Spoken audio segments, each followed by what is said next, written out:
Hello નમસ્કાર મિત્રો, સ્વાગત છે તમારો આપણી યુટ્યુબ ચેનલ પર. મારું નામ છે પ્રતીક અને આજે આપણે વિડીયોમાં જોશે કે એપલ ડિવાઇસમાંથી વિન્ડોઝ લેપટોપમાં ડાટા ટ્રાન્સફર કઈ રીતે કરવો અને વિન્ડોઝ લેપટોપમાંથી એપલ ડિવાઇસમાં ડાટા ટ્રાન્સફર કઈ રીતે કરવો.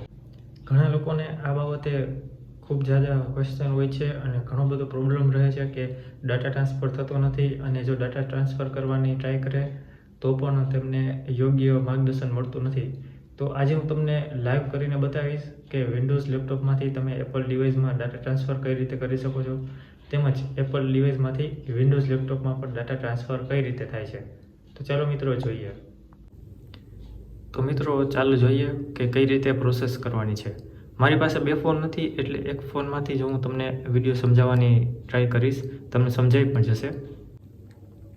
સૌપ્રથમ તમારે મોબાઈલની સાથે જે કેબલ આવેલો હોય તે ઓરિજિનલ કેબલ જ તમારે ઉપયોગ કરવાનો છે. એપલના મોબાઈલ સાથે જે આવે છે તે જ. જો તમારી પાસે જૂનો કેબલ હોય એટલે કે USB type C to lightning cable તો એનો ઉપયોગ કરવાનો. જો તમારી પાસે અત્યારનો લેટેસ્ટ મોબાઈલ હોય અને તેમાં ટાઈપ C વાળું જે કેબલ આવે છે type C to type C એ તમે ઉપયોગ કરો તો બી ચાલે. અને જેમની પાસે type C to lightning cable છે એ ઉપયોગ કરો તો બી ચાલે. તો એ તમારે USB ટાઈપ હોય તો તમારે USBમાં કનેક્ટ કરવાનું છે અને જો ટાઈપ C કેબલ હોય તો તમારે ટાઈપ C કેબલમાં ક્લિક કરી દેવાનું છે, તેમાં કનેક્ટ કરી દેવાનું છે. ત્યારબાદ તમારે જે લાઇટનિંગ કેબલ છે તે તમારા મોબાઈલ સાથે કનેક્ટ કરી નાખવાનું છે. અને જેવું તમે મોબાઈલ સાથે કનેક્ટ કરશો એટલે તમારા મોબાઈલમાં એક નોટિફિકેશન આવશે પોપઅપ કરીને કે તેમાં ટ્રસ્ટ કોમ્પ્યુટર, એટલે તમે જે ડિવાઇસ સાથે કનેક્ટ કરો છો વિન્ડોઝ લેપટોપમાં તેમને ટ્રસ્ટ કરવાનું કહેશે. જો તમે તેમાં ટ્રસ્ટ કરશો એટલે તમારું એક્સેસ વિન્ડોઝ લેપટોપને મળી જશે. તો તમારે એમાં ઓપ્શન આવશે ટ્રસ્ટ અને ડોન્ટ ટ્રસ્ટ, તો તમારે તેમાં ટ્રસ્ટમાં ક્લિક કરવાનું છે.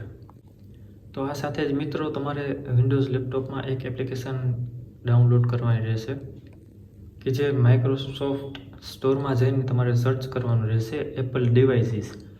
એટલે કે તમારે નીચે અહીંયા તમને શો થશે, આ રાઉન્ડ કરીને એપ્લિકેશન છે. આ એપ્લિકેશન તમારે ડાઉનલોડ કરી લેવાની છે, જે માઇક્રોસોફ્ટ સ્ટોરમાંથી જ ડાઉનલોડ થઈ જશે. તે ડાઉનલોડ કર્યા બાદ તેમાં તમને ઇન્સ્ટ્રક્શન બતાવશે કે તમારા કેબલને એપલ ડિવાઇસ સાથે કનેક્ટ કરો. તો મિત્રો તમે જોઈ શકો છો કે મારા ફોનનો એક્સેસ હવે લેપટોપને મળી ગયું છે. એક કેબલ લાઇટનિંગ કેબલ છે તે મેં મારા મોબાઈલ સાથે કનેક્ટ કરેલું છે અને ટાઈપ C કેબલ છે તે લેપટોપ સાથે કનેક્ટ છે. તો આ રીતે મિત્રો બહુ જ સહેલાઈથી તમારો એપલ ડિવાઇસ વિન્ડોઝ ડિવાઇસ સાથે કનેક્ટ થઈ જશે અને તમારો ડેટા અહીંયા શો થશે. તો હવે હું તમને ડેટા કઈ રીતે ટ્રાન્સફર કરવો એ બતાવું.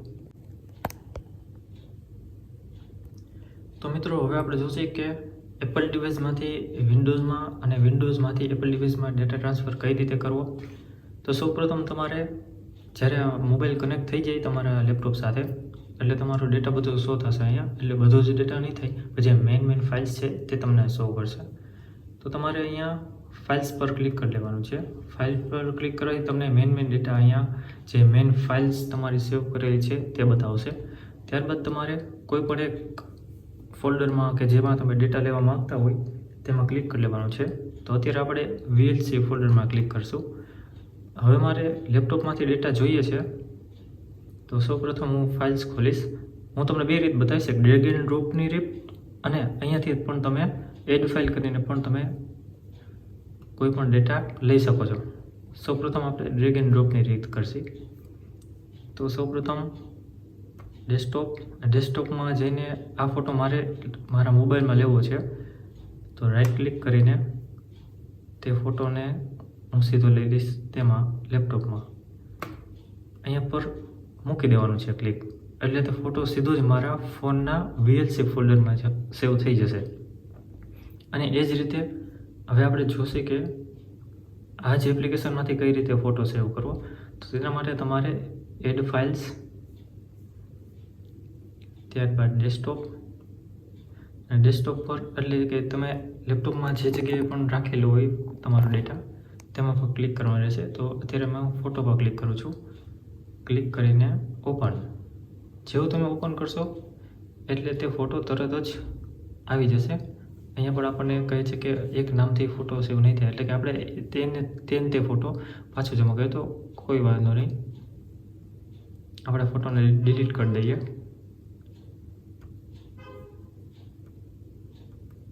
ડિલીટ. હું તમને અહીંથી બતાવું. એડ ફાઇલ પર ક્લિક કરવાનું છે. ત્યારબાદ આપણે ડેસ્કટોપ પર, અને આ છે આપણો ફોટો છે જે લેવાનો છે, તો તેમાં પર સીધું ક્લિક કરીને ઓપન, એટલે તે ફોટો તરત જ સીધું તમારા મોબાઈલના VLC ફોલ્ડરમાં જમા થઈ જશે. તો મિત્રો સાવ સહેલું છે. ડેટા ટ્રાન્સફર આવી રીતે તમે ઝડપથી કરી શકો છો અને સહેલાઈથી ડેટા ટ્રાન્સફર પણ થઈ જશે. અને તે જ રીતે તમારે આ તો આવી ગયું હવે મોબાઈલમાં. હવે મોબાઈલમાંથી તમારે લેપટોપમાં કે કોમ્પ્યુટરમાં ડેટા જોઈએ છે, તો અત્યારે આ બધો ડેટા છે મોબાઈલનો. હવે આપણે મોબાઈલમાંથી લેપટોપમાં લેશી, તો હું તમને પહેલાં બતાવી દઉં ફોલ્ડર કે અત્યારે આપણે ડેટા લેશી આમાં OSCમાં 1.1 વાળું ફોલ્ડર છે. એમાં તમે તે જોઈ શકો છો કે આ ફોલ્ડરમાં કાંઈ જ નથી અત્યારે. હવે પાછા આપણે એપ્લિકેશનમાં આવી જશે. આપણે તે ફોટા પર ક્લિક કરીને સેવ કરશી. પહેલાં હું તમને એપ્લિકેશનમાંથી બતાવી દઉં. સેવ કરીને આપણા OSCમાં, ત્યારબાદ 1.1 ફોલ્ડરમાં તમે જોઈ શકો છો એમાં અત્યારે કાંઈ નથી. સિલેક્ટ ફોલ્ડર, એટલે આ ફોટો સીધો જ તે ફોલ્ડરમાં સેવ થઈ જશે. અહીં પર ક્લિક કરીને તમને બતાવી દઉં OSC 1.1. તો મિત્રો જોઈ શકો છો કે તે ફોટો તરત જ અહીંયા આવી ગયો છે. તો આ રીતે તમે સહેલાઈથી ડેટા ટ્રાન્સફર કરી શકો છો. હું તમને ડ્રેગ એન્ડ ડ્રોપનું શીખવાડી દઉં. હવે આપણે ફોટો ડિલીટ કરી દઈએ સૌપ્રથમ. અહીંયા આવી જાઉં છે અને ફોટા પર રાઈટ ક્લિક કરીને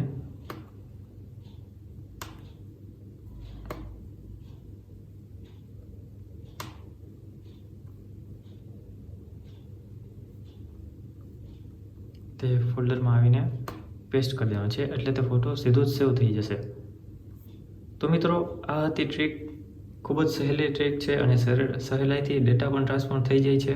તમારે ખાલી લેપટોપમાં જ એપલ ડિવાઇસીસ કરીને આ એક એપ્લિકેશન આવે છે કે જે વિન્ડોઝના સ્ટોરમાં મળી જાય છે. તેમાંથી તમારે ડાઉનલોડ કરી લેવાની છે. બાકી બીજું કાંઈ જ નથી તમારે એપલના ડિવાઇસમાં કાંઈ ડાઉનલોડ કરવાનું કે કાંઈ. સાવ સહેલી રીત છે અને સરળતાથી પણ તમે કરી શકો છો. તો મિત્રો વિડીયો તમને ઇન્ફોર્મેટિવ લાગ્યો હોય તો વિડીયોને લાઇક કરજો, શેર કરજો અને ચેનલને જરૂરથી સબસ્ક્રાઈબ કરજો.